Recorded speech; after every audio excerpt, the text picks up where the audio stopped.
County, and this is a majority black and brown county, and we want to make sure that we're seen as part of every project that we do. So handing it over to you, you've got some amazing bills in the pipeline, and if you want to talk about those and. Absolutely, and thank you, Councilmember Taveras, for your leadership, particularly around issues of equity for black and brown people and businesses in the county. And I'm privileged being with this panel. This is a powerhouse panel, I tell you. It's a privilege just to be among you all. The topic is so vast.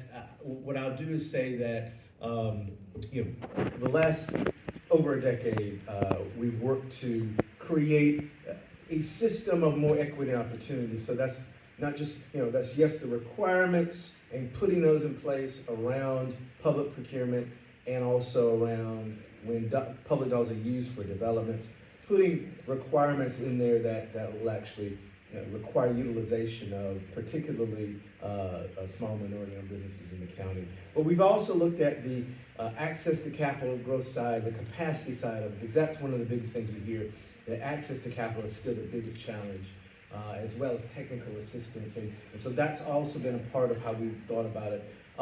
But we still see the gaps, right? And so we have a lot of legislation that's pending that is going to try to address some of those gaps. I do want to give Mr. Seaman a nod. He's worn many hats, but he was the CAO of the county for a number of years, and in that capacity, he was part and parcel of creating that Jobs First Act and those concepts that had not been put in place before. And so, and the EDI?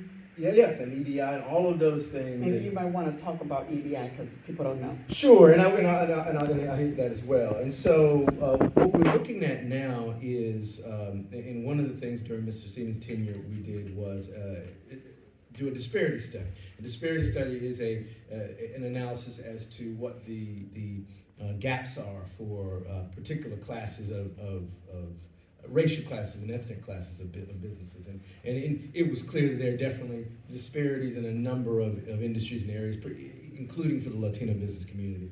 And so what and African American. African Americans, perhaps more than any group, there are big disparities. And so yeah, we need to correct them. What we're attempting to do now is to craft some legislation.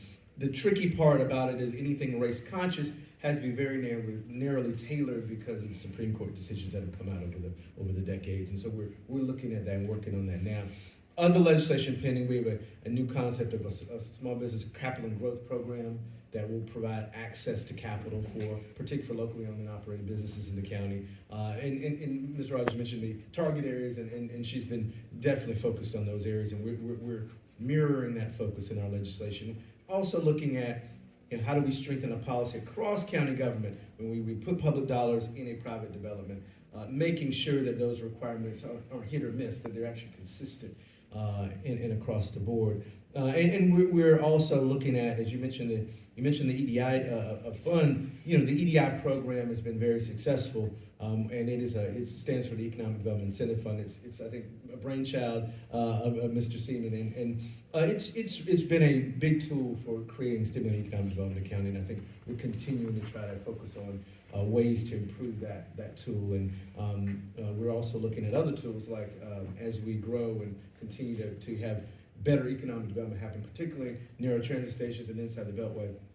Then we're also having affordability built into that, and I think that's one of the biggest areas that we're DCAO Rogers has been a big advocate and proponent of, and I think we're looking at legislation to, when we use tax incentives around that, to make it more nimble to where we can do that more often with affordable housing mixed in the mix.